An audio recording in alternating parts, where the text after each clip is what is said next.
Hello, book person. I am another book person. Welcome back to my channel. My name is Julia. Wow, this is very hooded. I think this is Urban Outfitters. Does this make me look whimsical? Are we ready to talk books like this? Does this make you think that like you just walked into a tavern and there's like a lady with a, dark green hood waiting for you to tell you the secrets of this world that you just encountered yourself in? I hope so. Let's bring the hood down for a minute because we have to get serious. We have to get cracking here. So very much like you, I'm sure I have a lot of 2026 reading goals, and I'm surprisingly very optimistic about 2026 for myself, for the world, for everything, because you kind of have to hope for the best and prepare for the worst. For the past couple of years as a book content creator online, I've been struggling with the idea of how much I want to be reading and how much I want to be consuming. I have other hobbies that I really care about, and I always talked about how unhealthy and unbalanced it was for me to be reading 100 plus books a year. I did that for a couple of years, and honestly, it's not what I want for myself anymore. I said, I don't think that he's good for you. How do you know what's good for me? That's my opinion!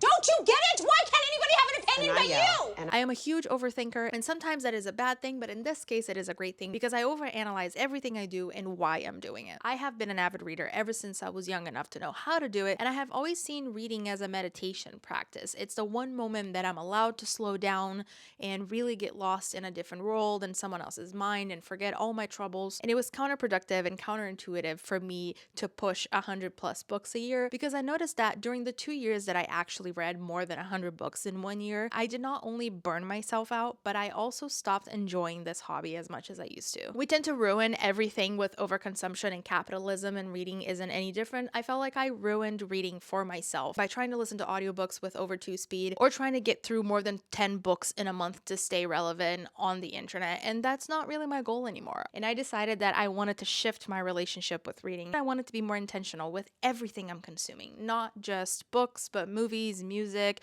my time with my phone. I recently just bought a brick. This is not sponsored, by the way, but it's that little block that allows you to block your social media apps and you have to tap your phone to it again so you can get them back. So I finally feel like an adult again, and I feel like I should be acting like one.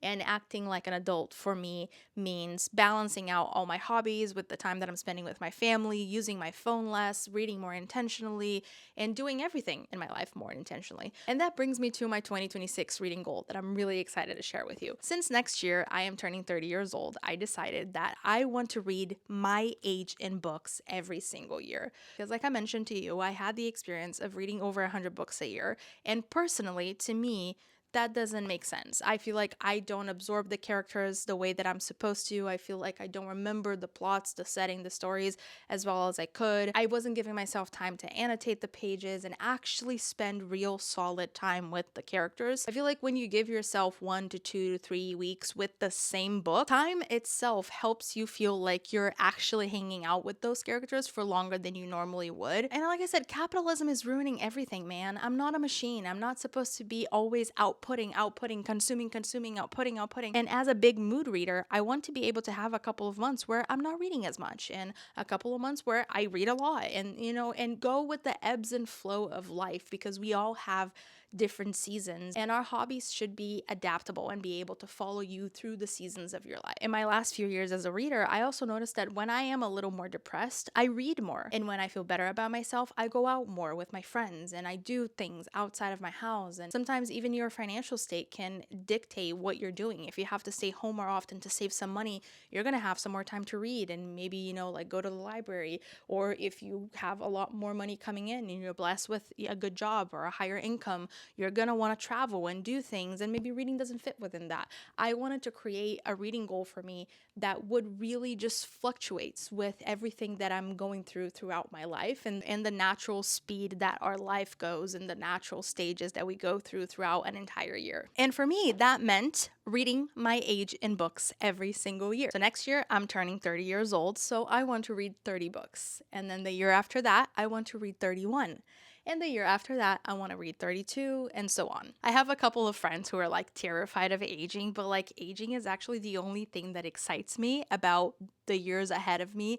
I think aging is such a privilege. And then I started thinking about getting to my 80s and having 80 be my reading goal for the year. And hopefully, if God allows, I will be retired Okay, please, please hear me out, God. And I work a full-time corporate job. I still don't have any children, but I would love to be a mom one day. And I know that my life is gonna change. And when I get to my 40s with children and a house and family to take care of, reading 40 books might be harder than I think. I still want to try to meet those goals because I think it's so much fun to think about the idea of the number of books going up every year alongside my age. I keep thinking about making an annual video where, what was the 31st book of my year? Now that I've taken a solid break from reading, this year I have only read 20 books so far. For someone who was reading 100 books every single year, it's like a huge shift. And this wasn't an easy year for me. There are a lot of personal things that happened. I work 9-hour days every single day. I'm actually really proud that I got to 20 books this year because I made a solid, intense effort to read through all of the changes that I've been through. And it was still so worth it because I was even more intentional with what I was reading because I had so little time. So I'm really excited to up that amount by 10 books next year. I still haven't fully decided if I want to start that count in January or in May, which is when is my birthday, and then, finish the count of reading 30 books May 2027, which is so trippy to think about. Like 2027, Jesus Christ. My nephew was born 2 years ago, and his birth certificate says like September 2025, and I'm like, bro, you're a kid from the future. We thought the future was going to be very different than it is now, but it's crazy to think that there are kids being born right now. A little solid quick reminder that we're all going to die, and we were born in the 90s, that we're going to be the next generation of elderly people. And I just hope that I'm the next generation of elderly people who are still posting YouTube videos and are still reading very amazing books and reviewing books online. And I have hopes that 2026, with the TBR that I'm putting together, is going to be fantastical. So let's jump into the second part of this video, which is the whole reason why I'm recording this. I usually don't have a problem with reaching my reading goals because I'm always reading something, even if it takes me longer than most people to read a book. Now that I'm reading slowly on purpose, but I'm always reading. I always have something that I'm currently working on. But the problem with that is that I have a hard time finishing fantasy series, for example, because I am a mood reader. And that is the pain of my existence. I have to read something when the mood is right. I'm also the kind of person who reads 3 different books at the same time. I get bored really easily, so it's really beneficial for me to swap between one read and the other depending on what I'm doing. So usually at all times, I have one paperback that I'm reading, one Kindle book that I'm reading, and then one audiobook that I'm reading. I listen to the audiobook on my way to work and on my way back, and then before bed, I read the book that I have on my Kindle because I can turn off the lights. And then on the weekends or when I go out, I can bring my paperback with me. If the sun is out, I am reading my paperback. And I realize that that makes it really hard for me to follow current trends. Like I noticed that a lot of people on YouTube make TBR jars. In their TBR jars, they put things like book with flowers on the cover, but I am not a big consumerist. I am a reader, not a book buyer. I know that people joke about, oh my God, I collect books. That's my hobby. I don't collect books. I read books. And I either get them from the library and return them, or I get them from Kindle Unlimited and return them. So like I don't have a lot of space. I live in a 1-bedroom apartment. So I don't collect books unless they have emotional value to me. So that is hard for me because I can't just like pick out of unread books from my bookshelf because I don't have that many. The other thing that I noticed that people were doing this year was like, oh, reading all the books on my TBR or reading all the unread books that I have in my house. My Gemini rising, I hate when people tell me what to do. So if I put all the books that I own in a wheel and I try to select the book out of that wheel, I'm going to be like, fuck you. I'm not going to read exactly what you told me to read right now. I don't have to. I can pick anything else I want, you know? So I'm just kind of stubborn and my mood shifts really easily from one second to the other. I could be in the mood for reading a thriller right now and 2 seconds later I might want to read something else. So I decided to put together a TBR jar, and I didn't do a physical TBR jar. I just did it on my Notion app. I just created my own categories of things that I know that kind of have been on my TBR or kind of books that I've been wanting to read. I am going to share my mood reader TBR jar with you, and feel free to steal any of these and use it for yourself. And then I'm also going to put them on my Goodreads. I'll put the link to my Goodreads page down below so you can find the books that I'm adding to those categories, and maybe they'll make sense to you, and you'll also find books that you want to read. And every time I want to read a new book, I'm going to pick out of this TBR jar, and maybe you can help me find books that would fit that category. Is it time for us to put the hood back? Can we make this whimsical? Jarvis, please play whimsical fantasy music while we go through this, okay? Please enter my humble tavern as I walk you through my TBR, my mood reader TBR jar, and hopefully you'll find something useful here. Please leave a coin on your way out. So I basically just look at like all the books that have been in the back of my mind or have been on my Goodreads TBR that I know I've been wanting to read for a really long time. I need a solid push to get to those eventually, but I don't like people telling me what to do. So I figured that putting together a TBR jar like this would give me the push that I need to go after that book that I've been thinking about reading for a really long time, but the mood never hits, and actually forcing me to pick out from all of those. So I figured it would be entertaining enough, and it would also be easy to, change my mind. It would be easy to pick something new, something old, or something I've never heard of before, or something that I've been thinking about for a really long time. I just wanted to have freedom, and I wanted for it to feel playful. I'm trying to be less chronically online, so some of these are also memes, and I'll put the memes over here so you can recognize where they come from. So the first one that I have is French Girl Who Smokes, which is basically niche literary fiction. Those girls who post very aesthetic Instagram photos. Usually they're French and they post the very indie hipster photos with their coffee and a cigarette and that book on top of their little like European coffee table that makes you think that girl is just so smart and she's so tortured and she's so different and she's so not like other girls, and she's just like, you want to be like her, but you're never going to be able to be like her because you're never going to be that skinny, and you don't even really like croissants, and you drink coffee but you put a lot of vanilla in your coffee and it doesn't even count as coffee. So that's kind of the vibe that I have for these books. It kind of brings like Sylvia Plath, The Bell Jar, something that Lisa Simpson would be reading because she's really smart too. The books that you really only see very aesthetic, smart, and alternative girls read. Honestly, I think at this point, Sally Rooney and Atmosphere, Taylor Jenkins read, are way too mainstream for this category. You know what this makes me think of? Fleabag. I absolutely adore Fleabag, but it's such an intense, depressing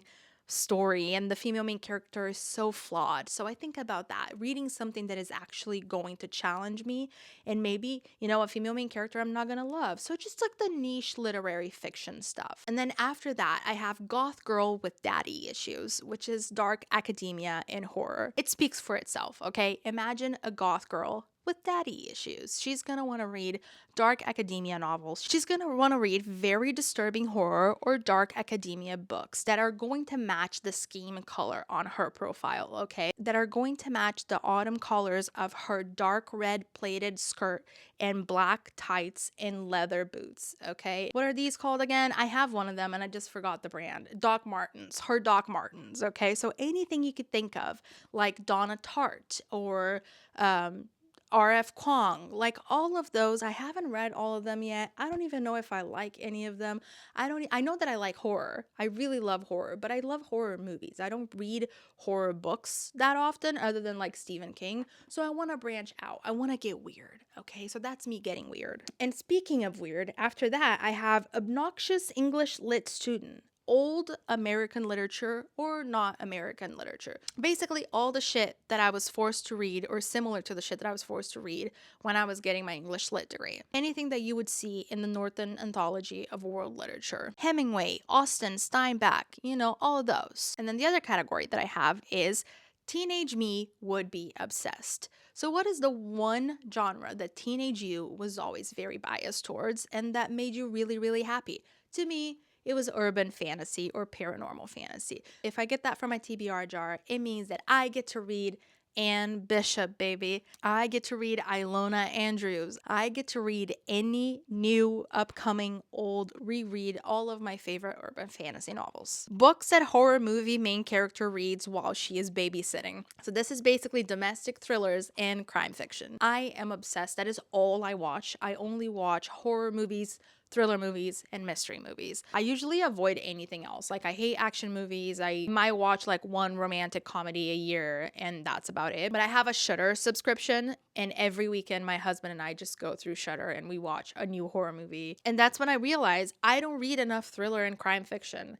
And I recently just read a couple this year that I really loved, like the Angie Pallarino series, which is sort of like a police investigative crime fiction. And I read The Devil and Miss Davenport, which I was completely obsessed with. And these were such good reads that I realized that like, yeah, if I like them in movies, I'm obviously gonna freaking love them in book format. So I added this category because I really do need to be reading more thriller and crime fiction in 2026.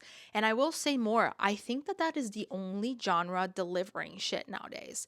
That is the only genre that doesn't need to be afraid of anything. They can insert very tragic, difficult themes, difficult things to talk about, and the character development in most of these novels are incredible and they're so well written. And I feel like horror, thriller, and crime fiction are genres that are so slept on because they just are so unafraid, and they've been like the underdog genre for a really long time, right? Like people don't respect thrillers as much, or they don't respect horror as much. And the more I read them, the more I've been realizing they are the only ones still doing a good job. And I feel like some of these novels are still being really well edited, and they're putting a lot of effort because it needs to make sense. You need to pay attention to all the details so they can blow your mind with that plot twist. So it's just like so unique and beautiful and wonderful, and I'm so excited to read more crime fiction and thrillers this year because I think that they are doing an excellent job and their eating. And then after that, I have Fabio's Washboard Ab Romance, which is basically historical romance. If you've ever seen the Fabio covers of these historical romances from the 80s or from the 70s or whatever, I have a collection of these, like a physical collection. I started collecting them because my goal was to put all of them behind like this glass and make like a massive like art piece from the covers or from the books itself when I have a home, if I ever get a home, if I ever have a room big enough for that. So that was my goal, and I realized that I have too many of them. But historical novels seem to be the only romance novels that are also still delivering. The older romance novels were not as focused on erotica, and they had really excellent world building. They have beautiful writing and really interesting characters, and it's the bodice ripper. People look at a cover like this and they think, bow chicka pow pow, like you're going to be reading the most erotic thing you'll ever, come across. And they are like the mildest romance novels you're ever going to read compared to everything that's coming out nowadays. But I also had a conversation with a friend of mine recently. Her name is Literary Alexandra, and she's on Instagram if you want to follow her. And she's a huge historical romance fan. And she mentioned to me that she's also really tired of current romance novels that are coming out. And she feels like historical romances are still out there. Historical romance authors who are currently publishing are still doing an excellent job with pacing and character development, where like even though the point of the novel is for character A and B to get together by the end of it, the world is still, well constructed around them, and things make sense, and the characters are not obnoxious or childish or too young, and the female main characters are not stupid and dumbed down, and the romance is still sensual and they're still yearning, because we talk about how much we miss yearning and actual slow burns, and actual slow burns are still happening in these books, and you just have to get past these covers. So that's another thing that I really want to read more of next year. And that's why Fabio Washboard Abs is a genre option or a selection in my TBR jar. And then after that, I have My Grandma Would Have Loved It, which is basically historical fiction. In 2023, I read The Women by Kristen Hanna. So something like that. Think about something that, your grandma would be like, wow, this is the best book I've ever read in my life. Like World War II, or maybe something that shows up in Oprah's book club, like a book that I would be able to talk to my grandma, rest in peace grandma, but something that my grandma would love to read. And after that, I have Boys Like This, ?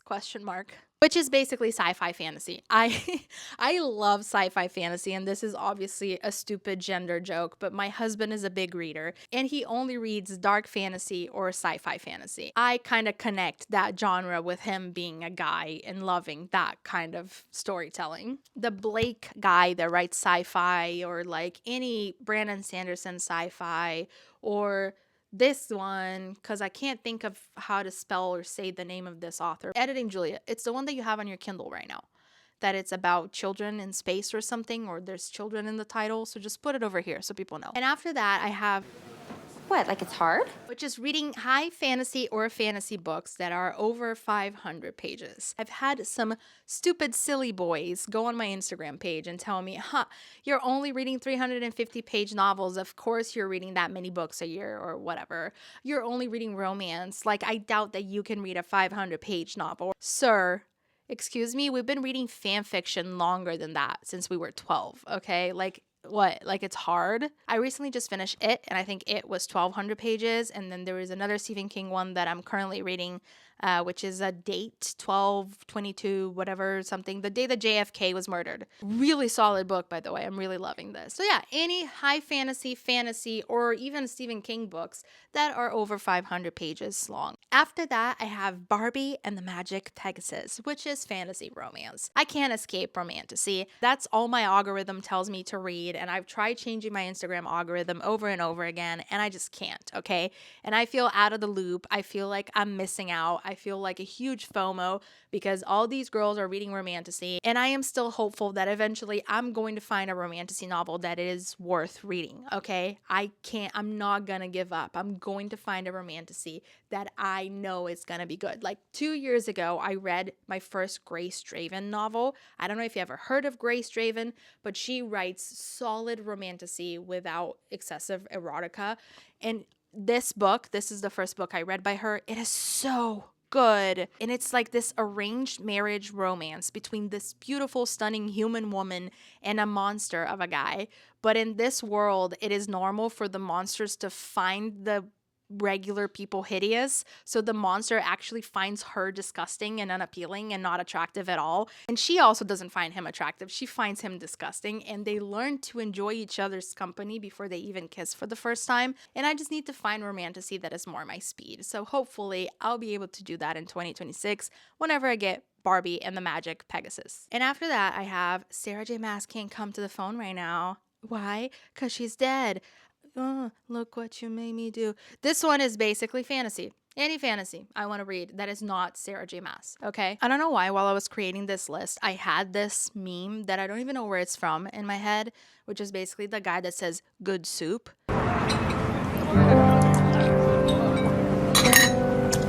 Good soup.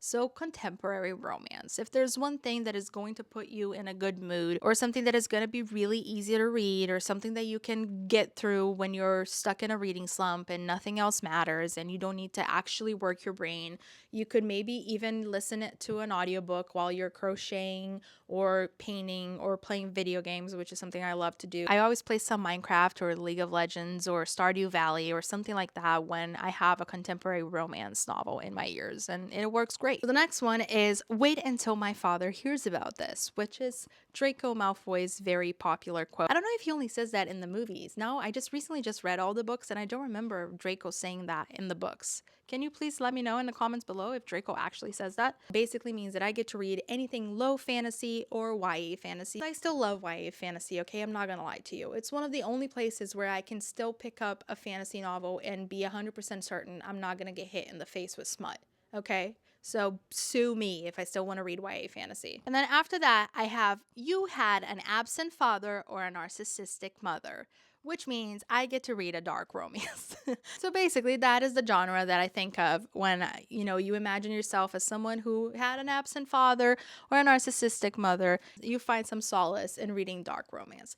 Dark romance is a very hit or miss category for me. Is every book a banger? No. Do they have a lot of erotica? Some of them do, some of them don't. It's hard to find in between. But I have read some indie dark romance novels, like the ones written by Pam Godwin and the ones written by Carrie Lake. I think both of these authors have very strong writing, and their writing is really it's really easy for you to become lost in the worlds that they write. It's very obsessive and very intense and very terrifying. It's very close to horror, really, and mystery and thrillers. And they write the most intense, batshit crazy stuff. If you are needing to read something, that's sort of like a car crash, you're like, I can't believe I'm reading this. I can't believe this is happening. These are the authors to go for. But, as someone who's really sick and tired of erotica, it's going to be hard for me to find a new favorite in the genre or something that doesn't have as much erotica in the genre, but it doesn't hurt to try. And then the other thing is, this will not make you cooler than anyone else, but you can try, which is dark fantasy. Everyone who reads dark fantasy thinks that they're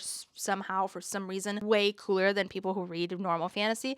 I feel like that happens with dark romance and romance as well. They're like, I'm not like other girls. I read dark fantasy. So it just gives like pick me vibes. Maybe this should be called Pick Me Girl. But I noticed that I make fun of my husband all the time because he reads a lot of like dark fantasy written by guys, and he's usually like, it's dark fantasy. And I'm like, okay. This is the list where I could read some of my husband's favorite books. I haven't read any of them, but I'm going to put some of them here on the screen so you can see if you have any recommendations similar to, so I can add it to my 2026 TBR. And then after that, I was thinking of memes to put on this, and this is my favorite meme on the internet today. Who's on this candle? Dumbledore. Are you sure? Yeah. I love that video so, it's my favorite video. I could watch this video on repeat for the rest of my life. When I get this out of my TBR jar, it means that I can read books that shit on organized religion, okay? Any genre, it doesn't matter. But I don't even know if I have any of these on my TBR yet, but I am a failed Catholic. I don't know if you know, I was raised in South America. And then in my teens, I became an atheist. I'm definitely not going to raise my kids with religion in my house. My husband is not religious either. So like, you know, to each their own. I still do say things like thank God and praise God and let God hear this. It's just like it's in me. It's been within me since I was very little. Every time I drive by a church, I still do this. You know, it's just like in me. I can't take it off. And with everything that I do in my life, I take what's good, I take what serves me, and I remove what doesn't. So I really don't know if I believe in God or not. This might be a video for another time. And maybe if we find some good books in this genre, whatever, we pick this out of our TBR jar, maybe if we find something that really makes us think about it and talk about it, and if you have any recommendations, that would be a perfect opportunity to do so, because I love reading things on religion, about religion, and honestly things that shit on organized religion. I dislike the whole sentiment. You know, it feels like a corporation type of, I don't like that vibe of feeling like the Catholic Church is a corporation. I love Jesus, I just hate the fan base, you know? And then I have... He's different, he's honest and he's sweet. Please. He would never do anything to hurt me. He's a guy. Which means that I will get to read mythology retellings. I don't like them. I'm not gonna lie to you. I have a really hard time.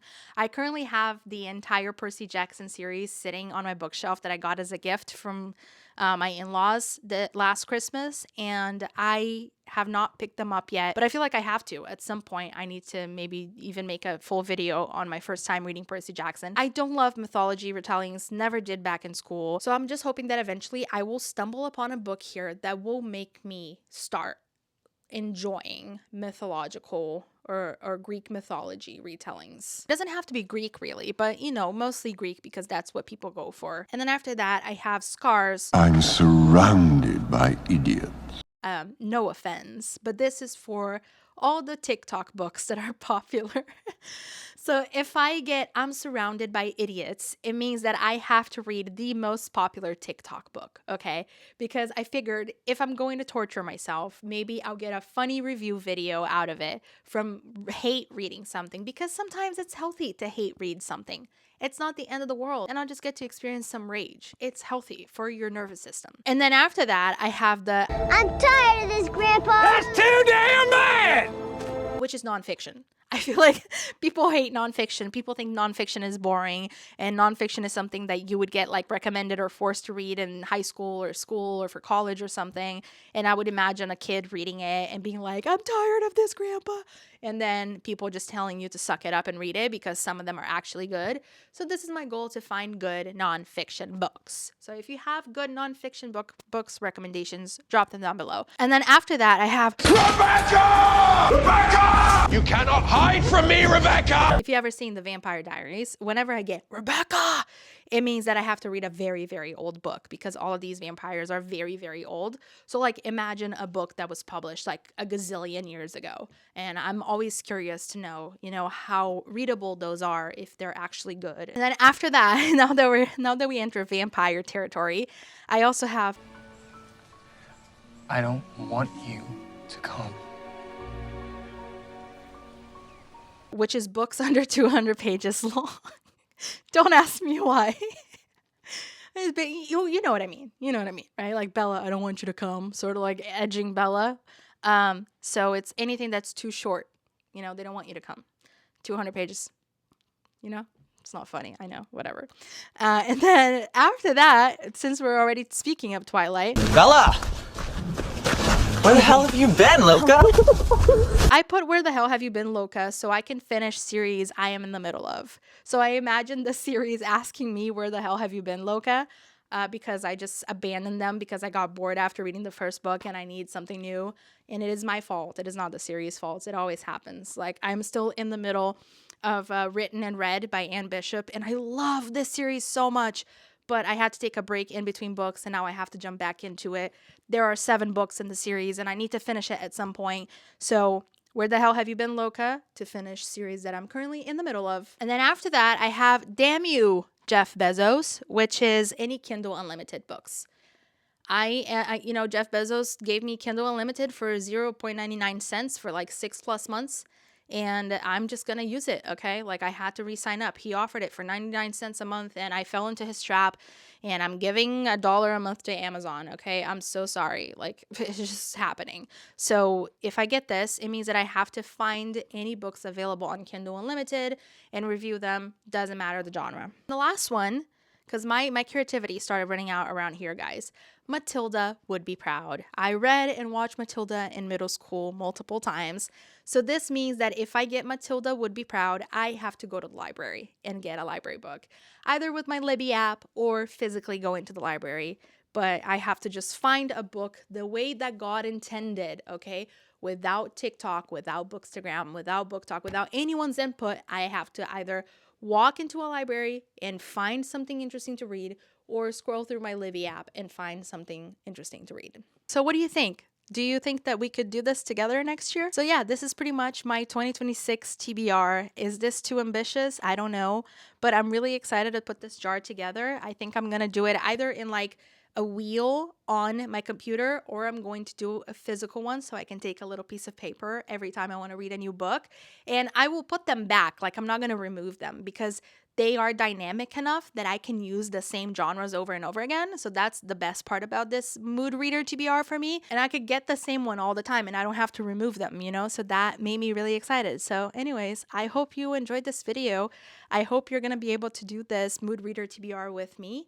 And I can't wait, dude, for 2026 to get started. For me to start posting reading wrap-ups and reading vlogs, and I just can't wait to hang out with you more. And thank you so much for watching this video all the way to the end if you have. And I'll see you in the next one. Tea time out.